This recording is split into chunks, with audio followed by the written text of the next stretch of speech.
zero and liftoff of the Delta rocket with Opportunity. Rocket carrying the Mars Polar Lander. Mars Mobile Surveyor. Carrying NASA on an odyssey back to Mars. Its journey back to the Red Planet. A chance to explore and unlock the secrets of our neighboring planet. For eons, Mars has been the object of our affection. Our desire to learn about, and especially touch Martian soil, has spurred many attempts to reach the Red Planet. Most have failed. On November 5th, 1964, Mariner 3 was launched, but a failure in the protective shroud aborted the mission. Undaunted, though, a new team is set to carry on with our lofty dreams. Let's pick a target on the feature. The risk is great, the reward's greater. Rising from the ashes of previous failures is the Phoenix Mars mission.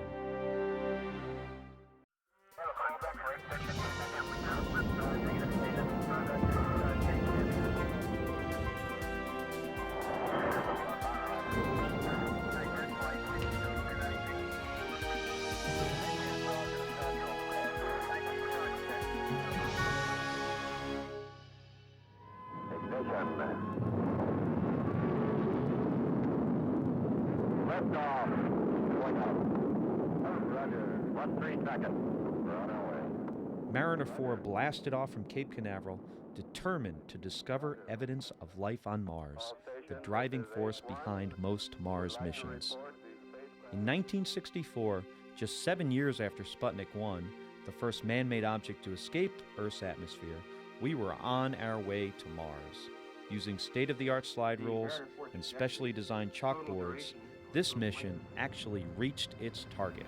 The spacecraft is flying toward Mars, about to pass within 6,000 miles of its surface. Mars resembles Earth more than any other planet in our solar system.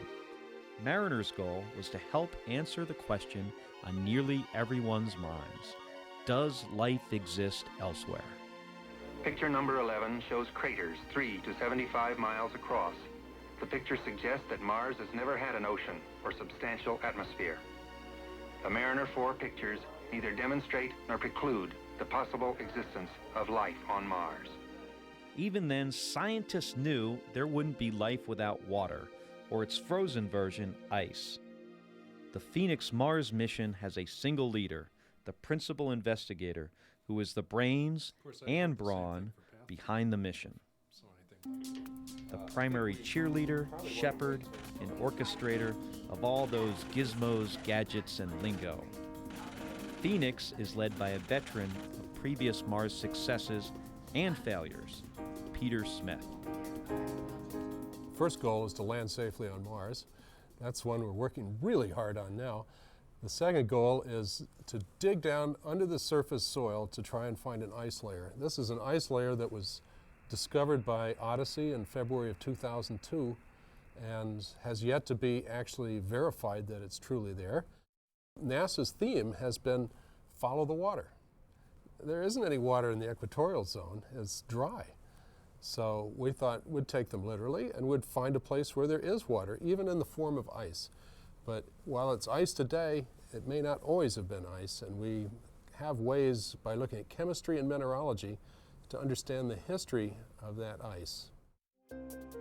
2 back-to-back NASA Mars missions went awry in the late 1990s. The Mars Climate Orbiter failed, likely due to navigational errors, and the Mars Polar Lander failed during the challenging entry, descent, and landing phase.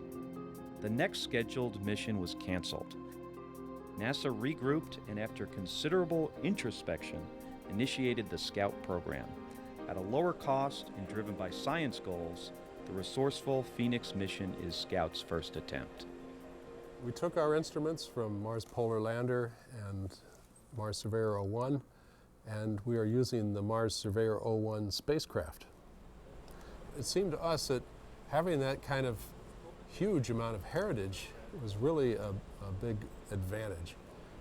It gets you far ahead of a blank piece of paper where you're designing a spacecraft from scratch, and so we thought of it as bringing a new bird out of the ashes of the flames that killed the old one, you know, so we called it the Phoenix bird. It's the resurrection symbol. Unlike the Mars rover missions still driving around elsewhere on the planet, Phoenix is a fixed site lander and can only sample within 8 feet of where it touches down. Fortunately, in 2006, the hugely successful Mars Reconnaissance Orbiter, or MRO, began its Mars orbit. With its HiRISE camera, short for High Resolution Imaging Science Experiment, MRO could offer invaluable assistance to the Phoenix mission for selecting a tiny patch of real estate with only an 8-foot radius. The principal investigator behind HiRISE is the University of Arizona's Alfred McEwen.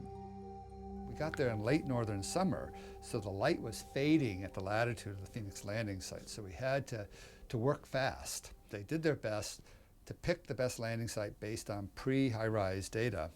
The hope was that we would just image that location and confirm, yes, this is a good landing site. So we imaged that location and found lots of rocks, boulders that they hadn't known about. And this was in October of last year, so I sent Peter Smith a little Halloween card here, and with the boulders and false colors for Halloween-like colors. But these boulders here, that one is a big one, it's maybe 3 or 4 meters diameter. But any boulder, even some of the smaller ones, 1 meter, they land on top of that. That's the end of the mission. This was definitely a scary sight for them. So then we had sort of a race against time to find a new landing site and characterize it before it got dark, that latitude. We only had really a few months. This went well. We took images at lots of different longitudes. They have a latitude belt where they can land between something like 60 and 72 degrees latitude, which is the right latitude for having ice at the right depth. So we took lots of samples in that band, and they quickly zeroed in on one area that appeared to have fewer rocks. It was a different geologic unit. It was also, ironically, the spot that Peter Smith first wanted to go to when he wrote his proposal was this particular spot. Then they decided that another spot was better, mainly for science in terms of the depth of the ice. But then because of the rocks, that trumps everything. You gotta land safely. So now they're back in that same spot, Region A they call it. Took those images and characterized that landing site pretty well, and by the end of the last year even, it was pretty clear that they were in good shape. I sent Peter a new card for Happy New Year. The Mars lander will face nighttime temperatures as low as negative 100 degrees Fahrenheit at its landing site near the northern polar region. February is a bit more hospitable in Tucson as the mission scientists gather for training, planning, and updates. Right now we are about 6 months prior to launch, and we are in the stage where all of our instruments are in their final build and test phase. And the spacecraft is fully built. And then finally, the science team's job is done after 416, and then the sequence team comes in with the spacecraft team and works on taking those inputs from our science team. We have a system of, at the very top, level 1 requirements and mission success criteria. And those are our project's agreements with NASA headquarters, where we get our funding, of what we have to do and what has to be in place in order for something to launch. Right now, it's not any good because the camera model's wrong. If one of the instruments not in that list didn't make it, that wouldn't be considered a mission-ending type of situation. An assemblage of 7 instruments will conduct the scientific experiments on Phoenix. The robotic arm is the only way to bring samples inboard from the surface to the devices which perform the experiments. The Surface Stereoscopic Imager, the SSI, serves as the eyes of the mission. The chemical character of the soil and ice will be explored by a gas analyzer called TIGA. Another analyzer named MECA will test the composition of the soil and with special needles determine its water and ice content. The rest of the instruments include a camera on the robotic arm, another camera called MARTI used only during the descent, and a Canadian-made meteorological station, MET. The MET will peer into the atmosphere with a laser called LIDAR. As far as Phoenix is concerned, the LIDAR will be an upward-pointing instrument able to probe the contents of the atmosphere up to altitudes of 15 or 20 kilometers. I would say virtually all the instruments on Phoenix are all based on tried and true, well-developed terrestrial-based technology in the lab or on field applications in terrestrial applications.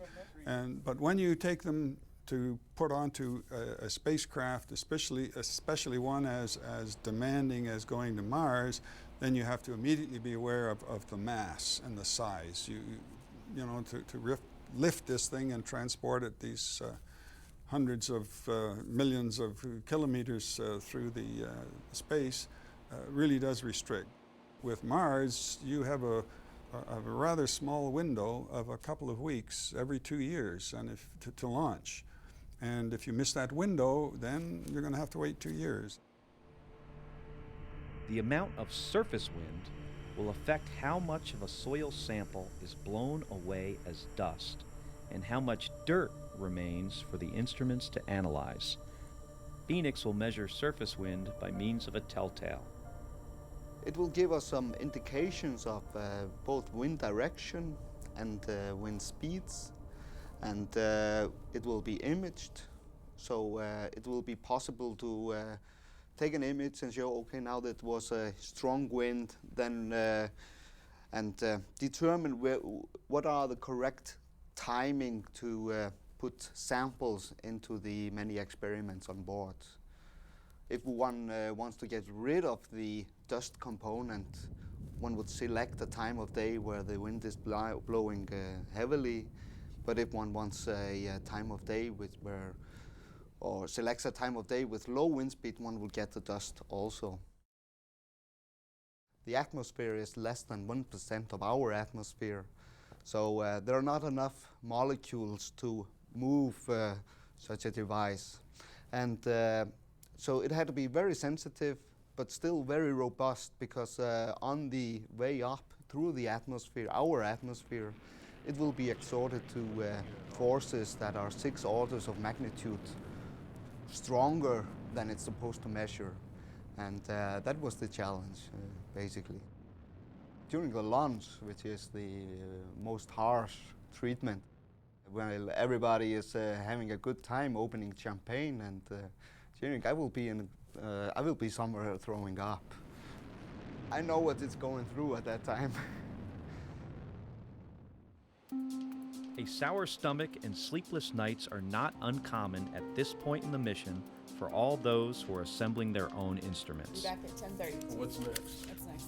The principal investigator is not immune. He's also the principal worrier. It's going to be very time intensive, because getting the arm to just the right position. From a high level view, we're in great shape. When you look at some of the details, it's scary.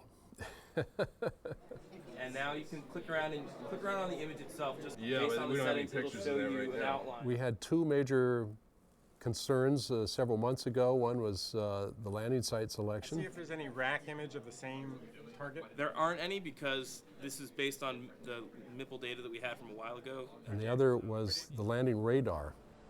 If it doesn't work, we don't know if we're near the surface or far from the surface, and if we don't know, we may have to burn so much fuel to be prepared that we may run out of fuel before we get there. We went from a rapid deviation from being on budget, on schedule, technically healthy, everything going smooth, instruments delivered right on time, to a month later, all of a sudden, the schedule's blown, we're out of money, we have technical problems that look insolvable. Where did this come from? I would not trust that unless we had some, some independent measurements. I mean, I try to get. For us, we have another 154 days, I think it is, to find all the problems in the spacecraft and correct them before we launch, and then after that we have no chance to do it. We're building the oven experiment called TIGA, and they had a major setback about 2 weeks ago, and they had to redesign it, rebuild it, requalify it, all in the space of the last 2 weeks. All the reworking of TIGA, the gas analyzer, happens in a spotless room at the University of Arizona. Today we're just a week or 2 away from actually delivering the instrument to Lockheed Martin. We had a problem with the mass spectrometer that we believe we fixed, and we are now testing to make sure that that repair is going to work. TIGA stands for Thermal and Evolved Gas Analyzer. And what it's going to do after we get to Mars is it's going to analyze some soil that we dig up, and it will heat up the soil and see if any gases are given off. And then we actually analyze all of the gases given off from that, from the sample coming out of the oven. We want to understand what has the role of water been in the past history of Mars. And so by looking at the different minerals and seeing how they've reacted with water, we can tell something about the aqueous environment on Mars. And although this mission's not actually designed to look for life, we want to understand the question of habitability and whether the situation is such that ice could exist in the past.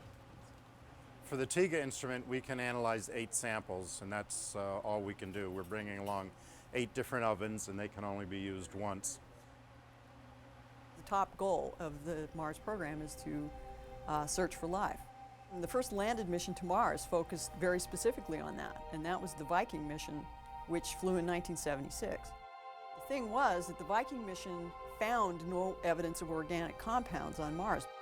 Now, in fact, that turned out to be a significant result because there were less organic compounds found on Mars than one would expect even from an infall from meteorites.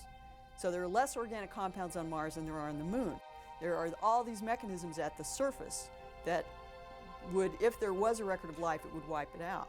So you have to dig to get to that record of life. You have to get into the subsurface. And the question for Phoenix is going to be, can we get deep enough into the subsurface to sample that record? Now, if we are lucky enough to find organic compounds, we've also brought along a blank sample, and that's to make sure that if we're seeing small amounts of organic materials, we know they're not contamination that we've brought with us. Obviously, we try to make things as clean as we can to avoid that possibility, and that's why we have this clean room here, that we can build an analyzer with very, very little organic contamination that we have in it ourselves. The clean room has really cost us an awful lot, both in terms of the money to set up the clean room, but also in terms of the time, in that almost anything you do in the clean room takes probably 3 times as long as it would take in a normal laboratory. Right now, this is probably our most stressful time because we're really up against the gun of delivery, and we really don't have more than a few days left. And if things go wrong, or if some of these repairs we're making don't work, there's some chance we might not even be on the spacecraft, and we certainly wouldn't want that to happen. If we are lucky and everything works right and we see organic compounds there, I mean, we're just going to be going crazy, and we'll be probably drinking some organic compounds of our own. The first instrument installed on the lander was MARTI.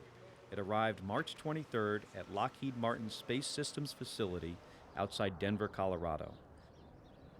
Delivery of a qualified instrument is its own successful landing, so to speak, for the instrument team, and it's a launch for the spacecraft assembly team. This one does LiDAR, so we do the card, then LiDAR, and then Mecha has its own launch. So today, we would be putting 4 instruments on the spacecraft. As you're seeing, we're putting 2 on because one of the instruments is having difficulty in its final testing, and then the order with which we have to build the spacecraft prevents us from putting the other one on. So we're replanning a little bit right now. The biggest challenge really is that when you get down to the last set of electronics that you can build due to the old technology, is you've got no safety net. So that one is very discolored. Yeah. I wonder if we had to snap a photo of that. You know, if something goes wrong, if you break those, if something goes wrong, there's very limited spares available. Just because something's worked one time doesn't mean it's going to work again. So we have to be diligent every day, you know, always expecting that there could be a problem out there and making sure we find it, when it's there. It's really an exercise in systems engineering and optimizing the design space. If you push on this here, something else is going to pop up over there. Having a planetary lander is an entirely different endeavor than building an orbiter. It's essentially 2 different vehicles that goes through a metamorphosis in between these 2 primary configurations. The real challenge between the thing is balancing the design needs of a cruise vehicle and a landed vehicle into a single set of design solutions that perform all the functions. So it's really like doing two vehicles in one. And what we have over here, this is what's called the back shell. The back shell is the outer part of the vehicle that protects the lander inside of it during its cruise phase to the planet. It protects it from all the heat and the elements of space. It basically is, it's a one of a kind for this vehicle. There is no other engineering models or qual units or anything like that. It's a one unit critical item, so if this were to get damaged or something like that, the mission would be over with before we launch. Most people on the mission believe that, you know, the entry, descent, and landing phase, that 10 minutes when you get to Mars, you go from 15,000 kilometers per second to 2.5 meters per second in 10 minutes and transform the spacecraft from this capsulized vehicle down to a lander with legs out. You know, that's just so much to do in such a short period of time with absolutely no margin for error. Thank you. Once we get through that entry, descent, landing, we're safely on the surface. We got 90 days to get things done, and then time starts running out. I work other lander missions, but I think most people will tell you that we've spent more time on Phoenix testing the surface phase of the mission than most lander programs typically do before launch, because we've got such a short window on the surface to get things done. We have to do what we call planetary protection essays. So what we do is we verify that we're not delivering any kind of spores or contaminants to the surface of Mars. So what we do is we clean and prep the bottom. Our planetary protection guy comes in and he does the sampling, and then what he does is take it to his lab and he puts it in Petri dishes and he cultivates it for 72 hours to make sure that we don't grow any kind of organisms, molds, so on and so forth. The engineer's function is to really provide the means for the scientists to be able to carry out their investigations. One cannot exist without the other. Right? Peter Smith is our PI. Peter's a great guy, and the bottom line is we're putting this mission together and we're going to go fly this so Peter and his scientific team can get the science that they're looking for. It's a pretty cool thing. If you're an engineer, it doesn't get any better than building a lander that goes to Mars. For myself personally, the relief's going to come when we land. You know, everything up until that point is a step to getting to landing. You know, launch is a big milestone, and on an orbiting mission, it might be the biggest milestone. But on this mission, having been through the loss of Mars Polar Lander, I felt relieved on the day that one launched. I'm not going to feel relieved on this one. I know that we're working towards a landing as much as we are, more so than we're working towards a launch. The mission is a kind of mega team made of smaller but still grand teams. NASA gets the mission off the ground and into space. Lockheed Martin designed and built the spacecraft and operates it during its journey and throughout its life on Mars. JPL handles navigation and takes over flight operations for the nerve-wracking 7 minutes of entry, descent, and landing. The University of Arizona is responsible for the science. That's armies of people. Upwards of 250 people work on this mission. Mars has been a career for some, and for some families. I'm second generation working here for Lockheed. My father had previously worked on the Viking missions. He worked on both 1 and 2 landers there. And like I had said in the past, I worked on the 98 landers, and now I get the opportunity to work on the Phoenix lander. So now I've been building spacecraft here for Lockheed for 27 years. The human aspect is what makes the whole thing work. We have great computers, we have great technology that help us design and fabricate, but what it comes right down to is the thoroughness and the dedication of the entire team that is really necessary to put one of these things together and to understand the behavior. After 2 grueling weeks, testing is complete. The TIGA team accompanies their instrument on its final terrestrial journey. It's been a long road, but yes, definitely excited that we're finally going to get on the spacecraft and go on to the next part of this mission. there were several times where all of a sudden it just seemed like it just was not going to happen. And so we've had our share of disappointments and are ready for our share of excitements. So it definitely will give all of us a sense of closure and an ability to say, all right, now we can focus on the next part of this mission. We're all pretty excited to get our lives back, but our families are probably pretty excited, and our friends are probably excited for us to get our life back too. They have, for the most part, I think they think most of us have disappeared into a black hole. The 121-pound payload of scientific instruments will eventually sit atop a lander that weighs 772 pounds. It, in turn, will be encased in a Delta II rocket weighing over 500,000 pounds, built to propel that package into the Martian atmosphere at 12,750 miles an hour. Unlike the airbag landings of the Mars rovers, Phoenix will have a relatively soft landing, the first one since the Viking missions over 30 years ago. Touchdown, we have touchdown. Slowed at first by a parachute, the craft will then land safely only with the aid of 12 thrusters and guided by that pesky landing radar. The problem, it doesn't seem to have an end to it. We've been working on it for a year now. We've had 3 or 4 different drop tests where we drop this radar out of a helicopter and simulate landing on Mars, and we've found problem after problem after problem.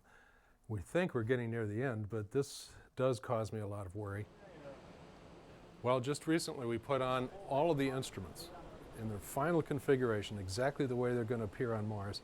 So it is ready to ship to the launch site where it's going to be integrated into the launch vehicle. We have a couple of months to do the final integrations of the spacecraft to the launch vehicle. We have to put fuel in it. We have to arm the explosive devices that pull things apart as we go through the atmosphere when we finally get there. And so there's a whole series of steps that have to be made, plus a lot of reviews. And finally, it's closing out of paperwork. Paperwork is a major part of a mission of this sort. I think if you took any piece you wanted off an electronics board and pointed to a component or a mechanical piece, you could find a large packet of documentation that goes with that piece.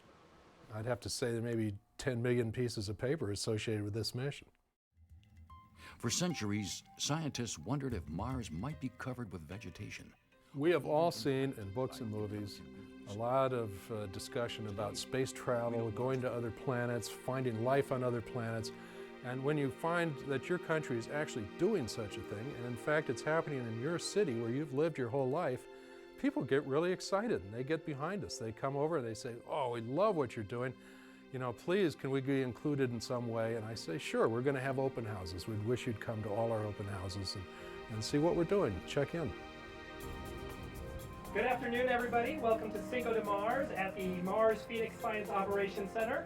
I just wanted to let you know about our next speaker, Alfred McEwen.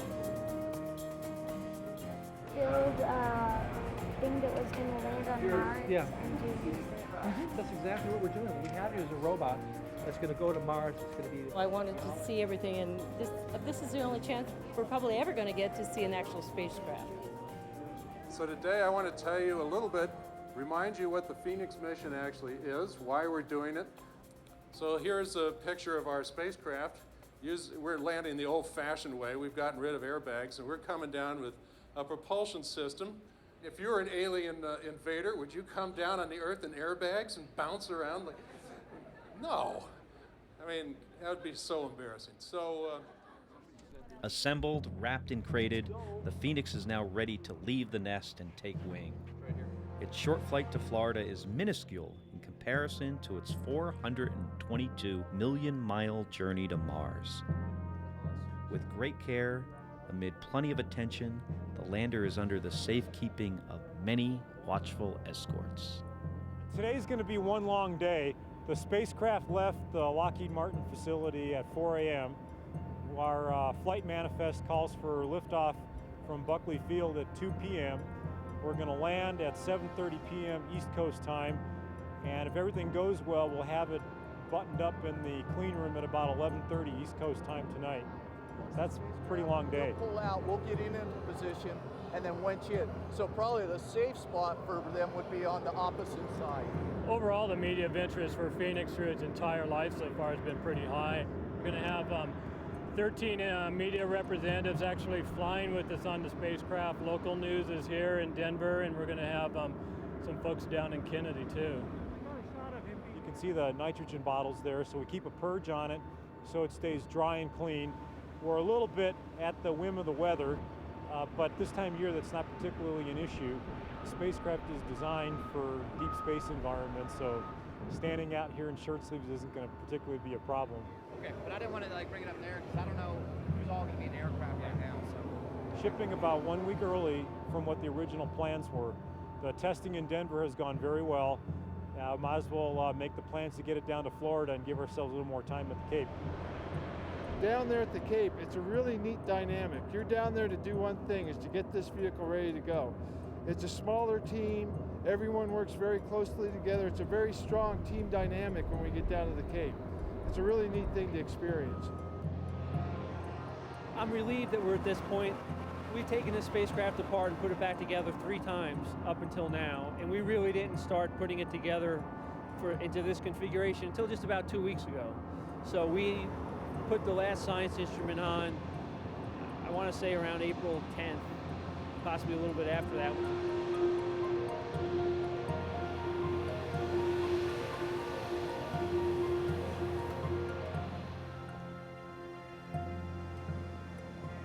After an uneventful and sometimes sleepy flight, Phoenix arrives in Florida on the same runway that the Space Shuttle uses.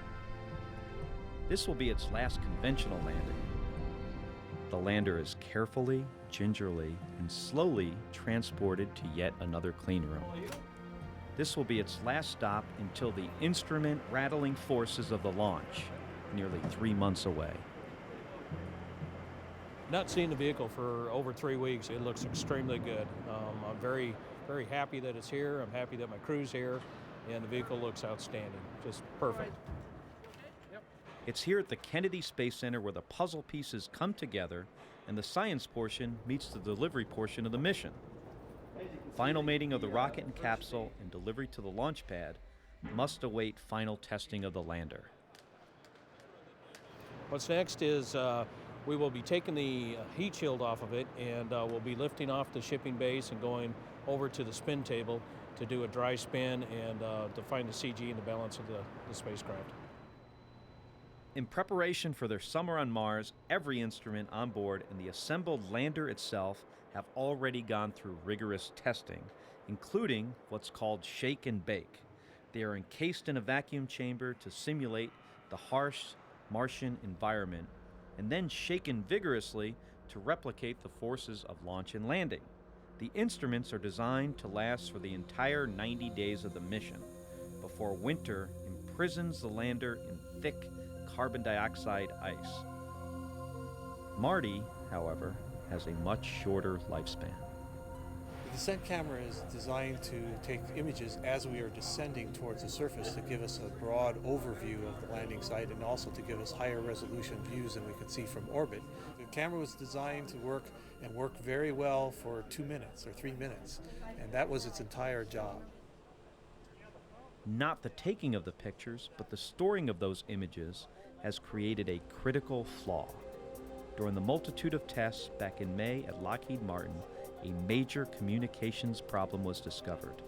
The news is just coming to light. We were originally limited to about 20 images, which we would have taken right after parachute descent started, all the way then to power descent and then eventually to the surface. However, a recently discovered problem on the spacecraft has limited us to a single image that we hope to take somewhere around 300 meters above the surface. There's a computer card inside the spacecraft that my camera connects to, and that card has a problem when it's reading data from the camera at a high rate. It loses track of the number of bytes it's pulling off, and that causes the card to reset. That card also works with the unit that will make sure Phoenix has the correct attitude during landing. A reset could mean that the craft lands on its head, not its feet. After landing safely, the $420 million Phoenix mission will be headquartered from the Science Operations Center at the University of Arizona, the first time NASA has allowed such off-site control. Here in July, the scientists themselves undergo testing. Let's start with the most important activity we had today, yesterday, which was the robotic arm unstow. Matt, are you? There were no faults detected. Okay. And did you get an SSI image of its final position? SSI image. Okay. We are conducting our first operational readiness test, which is our first full-scale test of what we're going to do when we get to Mars. So there is a set of criteria in your email, Peter? And working as if we were really on the surface of Mars. You usually do. There's just a particular format to talk to. So look for your email. Today reminds me very much of almost 10 years ago when we were preparing for Mars Polar Lander. And we were doing these same type of exercises, and they were not going well at all. Okay, we have a conflict we already have a conflict in that they were very frustrating. Today is a huge advance over what we were able to do 10 years ago. Aren't we upping the data rate? Okay, so then this can... We haven't heard from the spacecraft team yet. What's the allocation? Oh, let's see. By fiat, we did the go-no-go with Odyssey, so we should plan on this being a 128K pass. This is a virtual expedition to Mars. Yes. As of PM pass. Denise, I told you Flash would be the Achilles heel. We are running all of our observations on a computer that simulates the spacecraft to a very high degree of accuracy. So when we send commands up to our simulated spacecraft, it reacts just the way the real spacecraft will react. A replica spacecraft in a simulated landing location is out of sight and behind closed doors at the operations center. This will be used for testing commands and communication, both after landing, as well as during realistic simulations like this. Today, we received data in the morning showing our first pictures of the site in front of the lander where we could dig. And so we went through the process of putting all that data through the system to calculate a three-dimensional terrain model so that we can plan out where to take our robotic arm to scoop up some dirt. And then we, after looking at those pictures, the science team weighed the pros and cons of different spots of where we would dig, worked with the robotic arm team as to what's safe to do, and then from there we baselined a plan to go acquire a sample. I started back with Viking Lander 1 and Lander 2 in 1976. We didn't have these tools. Everything was done by paper and handing things back and forth. And the process, the interaction with people is very much the same. It's the system end to end, and the system includes people fundamentally, but also the tools and the spacecraft and the whole flow. Like most complex machines, very few people understand how all the different parts of it work. And so those very few people have to work very hard and long hours between now and landing in order to pull it off. So burnout of the people. But they're a great bunch of folks. If anybody can pull it off, this group can. When we get closer to actually doing this on Mars, then the pressure of realizing that each day on Mars is costing you $4 million and you don't want to lose one of them. And they're very valuable. It's not just money. The money is just one way to look at value. But the truth is, it's very difficult to get to Mars safely. And once you do, you want to take full advantage of that opportunity, and we will. Human testing complete, all eyes focus again on the next major milestone, the launch. We have one more major review before launch, and launch is in, I think it was 16 days to launch.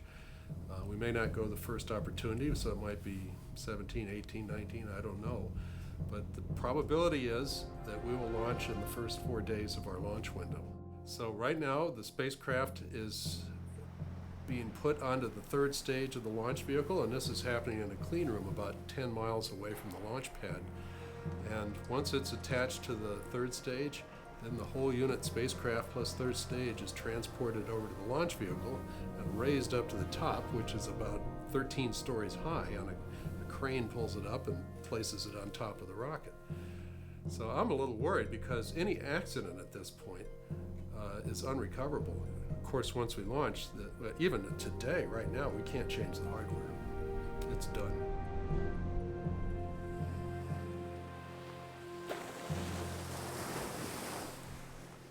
From the beginning, the controlled explosion of rocket launches has always been quite a spectacle, not just for those close to the mission either.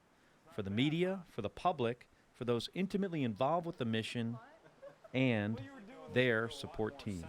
We're going pretty much east. This group around here, this is my family that's come down to share the launch with us. When you put so much time and effort into something like a planetary space mission, it's a big part of your life. It's been 4 years since we've been working on Phoenix, and it's really important to me to be able to share it with everybody here. And we'll definitely see manatees and things. No? We have some very interesting dinner table conversations. Yeah, so we'll sit down for dinner, and this guy here's got a lot of interest in science and technology. So it's a lot of fun sitting around talking about this stuff. You don't even know. Every night. We connected the GCB with the XY cord today. Oh my God. It was a big step for Lockheed exciting. Martin.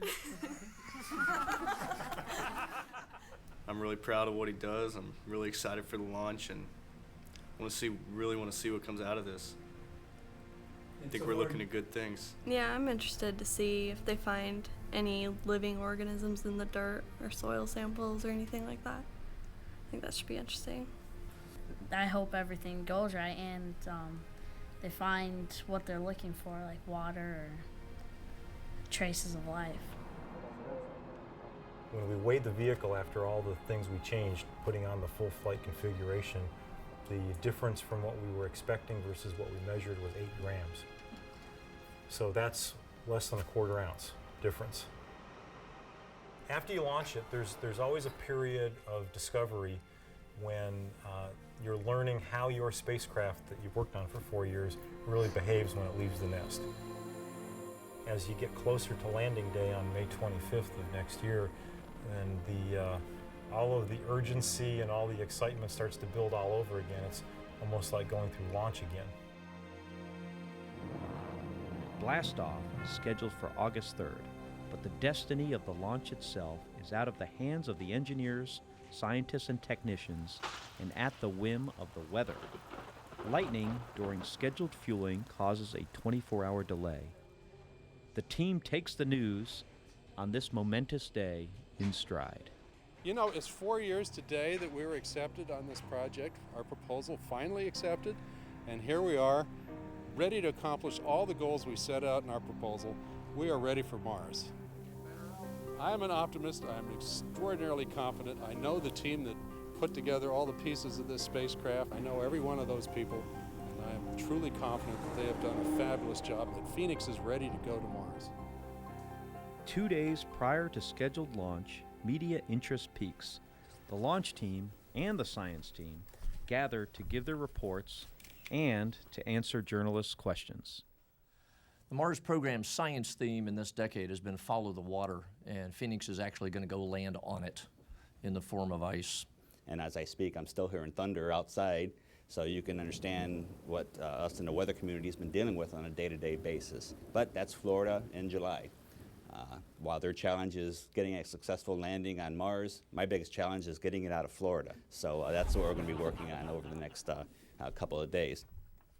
Part of the way that you control and improve the success of the landing event is to control your horizontal velocity, right? And that's really probably the key thing for the touchdown event. These things working together will detect the samples that are in the oven and characterize them, kind of in the same way that if you're baking chocolate chip cookies in your kitchen at home, essentially anyone walking into the kitchen can immediately sniff and tell exactly what's in the oven.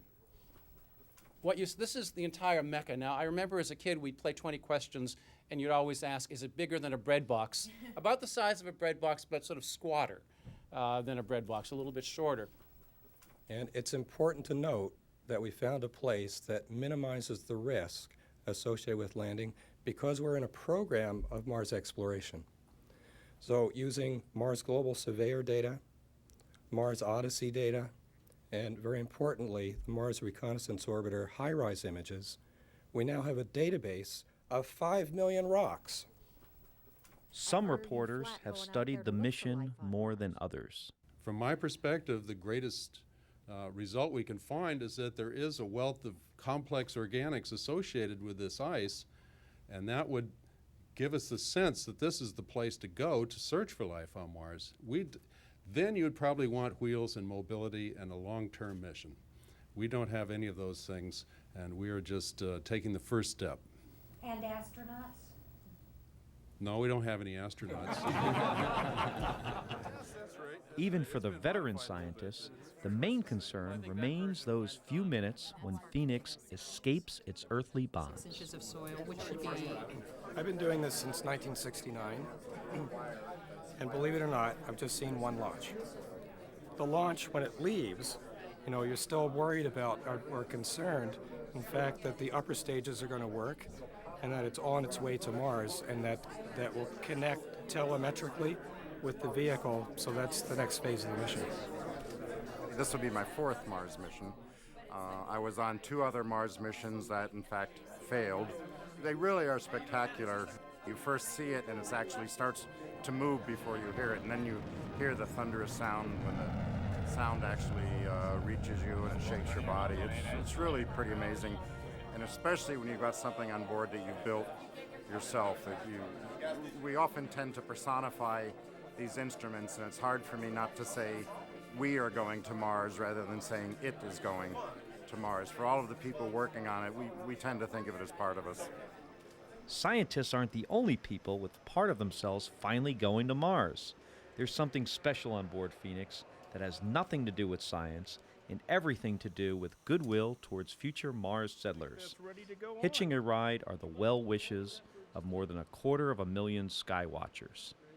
And we're flying everybody's names who logged on and put their name into the surface of Mars. This is a special DVD that's designed to last for at least 500 years. And it is not even bolted to the spacecraft. It is in fact Velcro to the spacecraft. Ready to go to Mars. It was scheduled to fly on a Russian mission, which was called Mars 94, then turned into Mars 96. Unfortunately, Mars 96 never made it to Mars. It made it to the bottom of the Pacific Ocean. Very appropriately, it's getting another ride today on the spacecraft Phoenix. It's risen from the ashes. I just can't help imagine about who it will be who will pick this thing up and hear and see what people back in the 20th and early 21st century imagined about the world they are living. Phoenix's first chance to escape this planet is now less than 9 hours away. We're in final preparations for what we call the Mobile Service Tower rollback. And this is the structure that surrounds and protects the rocket leading up to launch. Actually pulls back so that the rocket is left on the pad so it can launch into space. If everything goes well, it's about a 30-minute process. It'll pull back about 10 yards and stop to make sure everything's cleared, and it'll pull back all the way. It's kind of like Christmas morning, you know. You think in your mind what it's going to look like when you put the rocket with the boosters, with the spacecraft all together, and it's another thing to see it pulled back and you have this brand new sparkling rocket with this payload that's brand new, ready to go into space and do great things. This is the culmination of 4 years of hard work. It feels great. I have utmost confidence in our team, in the ULA team that built the launch vehicle, and we are ready to go. We're going to Mars. We'll launch at about 5:26, so I think about 3 a.m. the last person will be out here, and the closest person at that point will be about 1.2 miles away. I'm in the control room, along with the rest of my team, and we're doing the countdown, and you know, if anything happens to go wrong, we'll be consulting on what to do. But if everything goes right, I don't have much to do at all. I'm going to run outside the building and watch it actually face to face rather than on TV.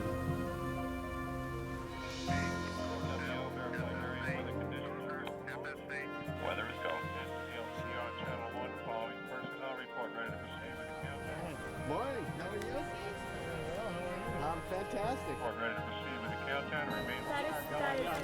You go up there and you see this whole tower and you don't even see the rocket. It's like this, you know.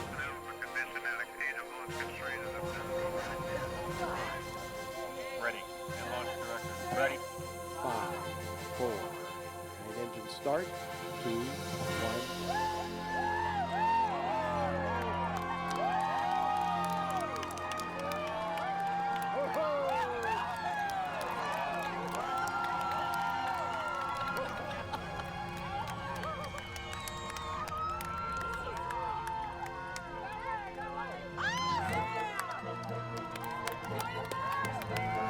Oh, waiting a long time for this. Long time.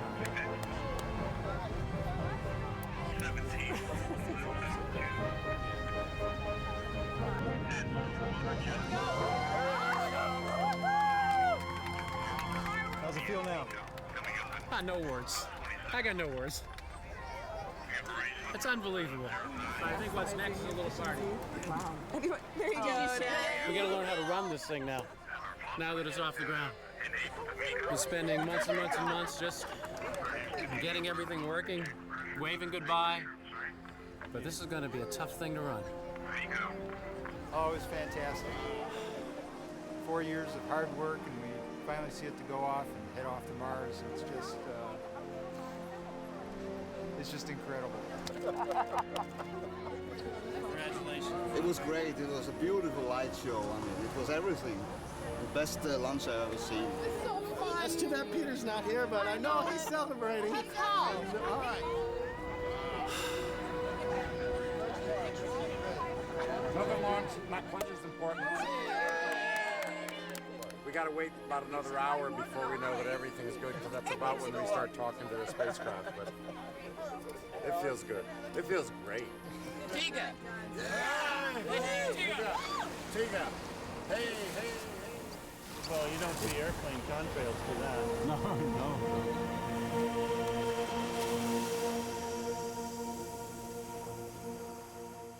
An anxious world awaits news from the Phoenix, delivered by a team now themselves much less anxious than they were just hours before. Well, there's a lot of smiles around this center and around the country today. Pretty exciting morning. Phoenix has left Canaveral Air Force Station. The next stop is Mars. It's pretty cool. It doesn't get any better than this when you're in this business, to put a spacecraft up and then wait for it to call home and have it respond the way it did. So we're all thrilled. It's 295 days for our entry, descent, and landing, where we get to do everything that was done today, but we do it in reverse. We go from the velocity we're in now down to 5 miles an hour in 7 minutes. Be a lot of fun. Come see us in JPL on May 25th. From the position I was in, it was headed directly towards Mars, which was near the Pleiades. The exhaust gases from the solid rockets were still there in a cloud, and the cloud was slowly being pulled by the winds. This cloud turned into what looked like wings and a beak and a long tail, and looked amazingly just like a phoenix bird. The message to me was, the phoenix bird has risen. Like all the previous journeys into the heavens, the Phoenix bird has risen, not just because of the mega team. The dedication and efforts of the folks whose hands and hearts touch the spacecraft have been essential, surely, but also integral are the hopes and dreams of tens of millions more. The sentiments of President Lyndon Johnson praising the successful Mariner mission ring just as true for the Phoenix. In the history books of tomorrow, unlike the headlines of today, the project's name may be lost. But the names of the men of vision, men of imagination and faith, who made this enterprise such a historic success, is going to be honored in the world for many generations to come. It's a human endeavor as much as anything. It's not just scientists who care about whether it's a carbonate or a sulfate, or engineers who make sure that resistor is adjusted just right. It's really about the dreams of our population.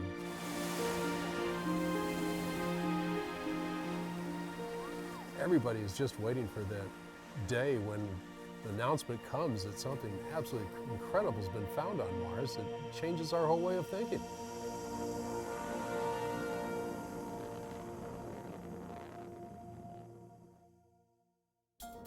Visit Mars and keep up to date about the Phoenix Lander mission online.